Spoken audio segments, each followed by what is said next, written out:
जी, अस्सलाम वालेकुम dear student. ये लास्ट लेक्चर जो था वो हमारा जू ज्योग्राफी का कॉन्टिनेंटल ड्रिफ्ट थ्योरी के ऊपर था। इसी को हम लोगों ने देखना था। इसमें हमने देखा था कि जो कॉन्टिनेंटल ड्रिफ्ट थ्योरी है वाल्फ्रेड वैगनर ने पेश की थी। बड़ा सा सुपर कॉन्टिनेंटल पेंजिया जो है वो टूट के छोटे छोटे फ्रैगमेंट्स में तब्दील हो गया। ये फ्रैगमेंट्स जो एक दूसरे से अलहदा हुए तो ये मिलकर कॉन्टिनेंट्स बनाते हैं। मेट्रोलॉजिस्ट था, उसने वर्क किया क्लाइमेट के ऊपर। उसने देखा कि क्लाइमेट पहले जैसा था आज वैसा नहीं है। इसकी दो पॉसिबल वजूहत थी, या तो क्लाइमेट ही तब्दील हो गया है या वो जगहें आपस में आल्टर हो गई हैं। क्लाइमेट चेंज होने के लिए दो असम्पशन हैं, दो वजूहत हैं जी। या तो सोलर रेडिएशन की इंटेंसिटी तब्दील हो जाए या अर्थ के एक्सेस जो हैं वो अपनी हालत तब्दील कर लें। लेकिन ये दोनों पॉसिबल नहीं है। तो तीसरी चीज़ जो है वो यही हो सकती है, तीसरी पॉसिबिलिटी यही है कि ज़मीन जो है वो अपने जो कॉन्टिनेंट्स हैं उनकी जगह तब्दील कर दी। Wegener believe that continents were made of comparative lighter material called sial compose of aluminium silica and the floor of ocean is made up of heavier material sima. जी, वैगनर के मुताबिक अर्ली पेलोजोइक एरा के अंदर one great land mass जो है वो Pangaea बनाया गया, और जिसके एक बड़ा सा ज़मीन जितनी मौजूद थी सारी की सारी एक बड़ा लैंड मास बनाती है जिसको पेंजिया कहते हैं। और इसके इर्द गिर्द जो है वो ओशन था जिसको पैंथेलेसा कहते हैं। End of Triassic period, Triassic period के एंड पर पेंजिया जो है वो डिवाइड होकर दो सुपर कॉन्टिनेंट बनाते हैं, लोरेशिया और गोंडवाना लैंड।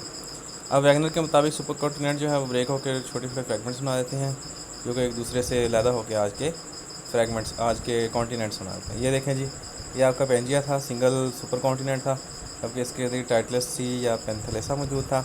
ये दरमियान से टूट के दो लैंड मासिस, एक लोरेशिया और एक गोंडवाना लैंड पर मुश्तमिल हो गया।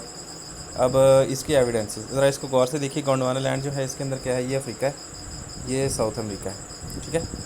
और यहाँ पर आपका अंटार्कटिका मौजूद है, ये आपका इंडिया का अंटार्कटिका है। यहाँ पर देखें तो ये आपका साउथ अमेरिका, ये आपका नॉर्थ अमेरिका है, और ये आपका यूरोप, और ये आपका एशिया। ये हैं जी दो बड़े एशिया। अब इसके एविडेंस है, इससे पहले है जी फिट ऑफ द कॉन्टिनेंट्स। अब जब हमने साउथ अमेरिका और नॉर्थ अफ्रीका को आपस में मिलाने की कोशिश की, नॉर्थ अफ्रीका और साउथ अमेरिका को आपस में मिलाने की कोशिश की, तो इनके जो एजेस थे ये पज़ल के सॉल्व की तरह या पज़ल के रैक्स की तरह एक दूसरे के अंदर फिट आ गए और एक दूसरे के अंदर मैच कर गए। Fit of east coast of South America and west coast of Africa was observed. Similarly the outlines of Antarctica, Australia and India में भी ग्रुप टुगेदर इनटू क्लस्टर। अब देखेंगे इसके अंदर देखें, ये शोर लाइन अगर हम देखें, किनारा देखें एक फिट करके, तो वो ज़्यादा फिट नहीं होता, जबकि दूसरे हिस्से से फिट करने की कोशिश करें तो 200 मीटर ज़रा रिलेटिवली बेटर फिट होता है। जबकि अगर हम कॉन्टिनेंटल स्लोप को या पहाड़ी सिलसिले को मिलाने की कोशिश करें तो वो 2000 मीटर तक आपस में मिलता है, जो कि एक बड़ा ज़बरदस्त ये काम है जी कैरी साइंटिस्ट का काम है 1958 में। दूसरा एविडेंस है कॉन्टिनेंटल ड्रिफ्ट थ्योरी का फॉसिल एविडेंस। सिमिलर फॉसिल जो है वो दोनों साइडों पर मौजूद होते हैं। क्लासिक एग्जांपल जो है मिज़ोसॉरस की है, aquatic dinosaur whose fossils are known to be limited in South America and Africa. ये एक ऐसा मिज़ोसॉरस एक डायनासोर था जिसके फॉसिल सिर्फ ये जो कलर्ड रीजन है यहाँ पर ही पाए जाते हैं। अच्छा, सिर्फ यही दो नहीं बल्कि और भी बहुत सारे एनिमल्स थे जिनके फॉसिल जो हैं वो इसी तरीके से पाए जाते हैं। जैसे ये मिज़ोसॉरस था, ये सेप्रोसॉरस है, इसके जो हैं वो फॉसिल इस तरह पाए जाते हैं। एक और इंडिविजुअल, एक और टाइप ऑफ एनिमल है उसके इस तरह पाए जाते हैं, एक और है उसके इस तरह पाए जाते हैं, और एक इस तरह। यानी कि ये मिसालें हैं कि ये सिर्फ उसी सूरत पॉसिबल है कि ये इंडिविजुअल या ये एनिमल्स जो हैं एक दूसरे के पास पाए जाते, ये कॉन्टिनेंट्स जो हैं एक दूसरे के पास होते हैं। अगर एक दूसरे के पास ना हो तो ये जो है एनिमल्स हैं ये ओशन जो है उसको क्रॉस नहीं कर पाएंगे। तीसरा है जी identical geological structures. In the continents were, if the continents were once together, the rock found in particular region on one continent should closely match in the age and type. अब जो type और as है rock की वो क्या है जी, वो similar होनी चाहिए अगर दोनों एक ही वक्त में एक से करीब पाए जाते हैं। The most convincing evidence is provided by occurrence of identical rock sequences of late Carboniferous along with associated coal deposits in India. अब India, Australia, Antarctica, South Africa और साउथ अमेरिका के अगर हम लैंड जो है या उनके रॉक्स टाइप्स को देखें तो ऑलमोस्ट सेम टाइप के हैं। ये एक असाइनमेंट आप लोगों की जिसको टाइप्स ऑफ रॉक कहते हैं। अच्छा, ये देखें यहाँ पर ये रेड कलर की एक रॉक है, ये रॉक जो है इन दोनों हिस्सों में पाई जाती है। ये इस कलर की भी एक रॉक है जो कि इन दोनों हिस्सों में आइस है। आइस कैप भी किसी ज़माने में इन दोनों हिस्से पर पाया जाता था। ये वाली रॉक भी इसी तरीके से इस तरह एक दूसरे के बिल्कुल मैचिंग एरिया में पाई जाती है। वैगनर एविडेंस जो है वो कॉन्टिनेंटल उसकी एंशियंट क्लाइमेट की स्टडी के ऊपर डिपेंड करता है। उसने देखा कि जो सेडिमेंट्री रॉक्स हैं वो आज वहाँ प्रेजेंट हैं जहाँ पर इन्वायरमेंट जो है वो कंड्यूसिव नहीं है उनकी डेपोजिशन का। इसका मतलब ये है कि पिछले ज़माने के अंदर वहाँ पर डेपोजिशन होगी, यानी कि कोल्ड टेम्परेचर था या आइस शीट थी।